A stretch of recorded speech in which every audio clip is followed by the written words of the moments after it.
Hello kids, in this video we learn about congruence of triangles. This is chapter 7, congruence of triangles. There are two words, the first is similar and the second is congruence. So we have to know the difference between similarity and congruence. Similar means just looking alike, but congruence means exactly the same. Like if we are having these two squares, these are similar, not congruent, but here we just make one more square, then these two are congruent as they are having the same length of its sides. So they are congruent. That means if two figures are looking alike, they are in the same shape, then they are similar. But if the measurements of their length, everything should be same, then they are congruent. So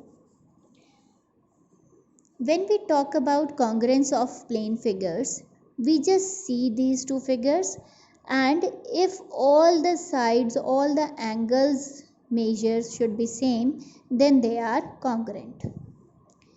Now congruence among line segments. We can say if two line segments have the same length, then they are congruent. See here, if two line segments have the same length, they are congruent.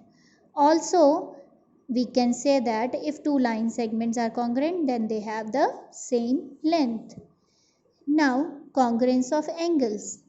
Congruence of angles means if two angles having the same measure, then they are congruent. So, in this case, we can say that if two angles have the same measure, they are congruent. Also, if two angles are congruent, they are having same measure. Now, congruence of triangles. If two triangles are having the same lengths and equal angles, then they are said to be congruent. So, we can say that two triangles are congruent if they are copy of each other and when superposed they cover each other exactly.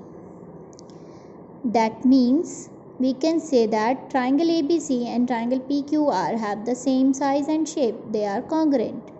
So we can write it like this: triangle ABC congruent triangle PQR. This is the sign of congruent. Now two congruent triangles are having some corresponding vertices, corresponding sides and corresponding angles. So corresponding vertices are A and P, B and Q, C and R. Now corresponding sides AB and PQ, BC, QR, AC and PR. Corresponding angles, angle A and angle P, angle B and angle Q, angle C and angle R. So they are corresponding vertices, corresponding sides and corresponding angles. Now here we can see example 1. Triangle ABC and triangle PQR are congruent under the correspondence ABC RQP. Now write the parts of triangle ABC that correspond to PQ. So with PQ we can say that A vertices A is with R, B is with Q and C is with P. So side PQ is having the length with CB. Then angle Q is equals to angle B. RP is equals to AC. This is. Then there are some congruent criterias. On that basis, we can make the two triangles congruent. The first is SSS. That means side, side, side. In this case, we can say that if under a given correspondence, the three sides of one triangle are equal to the three corresponding sides of another triangle, then the triangles are congruent. That means if there are two triangles, then here ABC and PQR.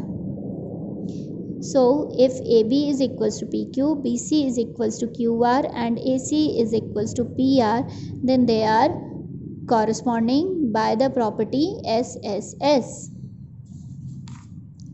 The next is SAS, that means side angle side. As the name denotes, side angle side, that means two sides and the included angle. So here we can see if under a correspondence two sides and the angle included between them of a triangle are equal to the two corresponding sides and the angle included between them of another triangle, then the triangles are congruent. That means if we are having two triangles, then this side is equals to this side and this side is equals to this side, then we have to see that this angle should be equal to this angle. That means side angle side, side angle side, like this. So if two sides and the included angle, if we are talking about these two sides, then this angle should be there, and if we are talking about these two sides, then this angle should be there. So two angles and the two sides and the correspond and the included angle should be there equal to with the another triangle. The next property is ASA, that means angle side angle. So angle side angle, in this, if under a correspondence two angles and the included side of a triangle are equal to two corresponding angles and the included side of another triangle, then the triangles are congruent. That means in this case, two angles and the included side. That means here we are having two triangles.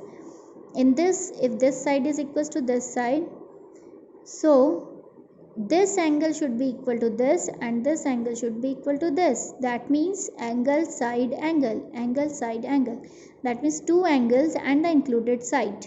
If we are talking about these two angles, then this side should be equal, and if we are talking about these two angles, then this side should be equal. So two angles and the included side of one triangle is equal to the two angles and the included side of another triangle, then these triangles are congruent. Then the next property is right angle triangle property, that means RHS, right angle, hypotenuse and side. Under it, if the hypotenuse and one side of a right angle triangle are respectively equal to the hypotenuse and one side of another right angle triangle, then the triangles are congruent. That means if we are in this case we are having two right angle triangle. So first R stands for right angle, that means both the triangles should have one right angle. Then hypotenuse, this is the longest side, this should be equal, and then S stands for side, that means one of these two sides, any one of these two sides should be equal. Then this is the property of RHS. So that's all about this congruence of triangle.